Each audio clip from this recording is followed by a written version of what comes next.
In this tutorial, you will learn how to download and install the Viber app in Windows 11 and Windows 10. First, open your Microsoft Store.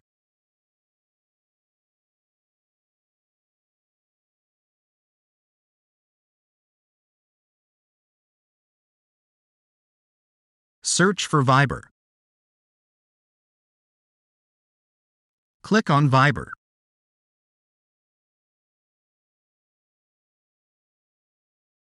Press the Get button to start downloading Viber.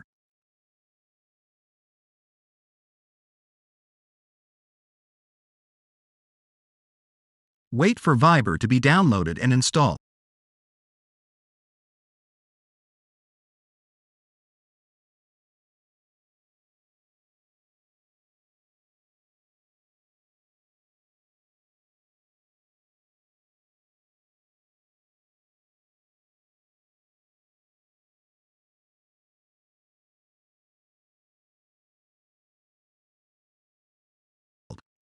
Now your Viber app should be installed.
If this tutorial helped you, don't forget to leave a like and subscribe. Thanks for watching.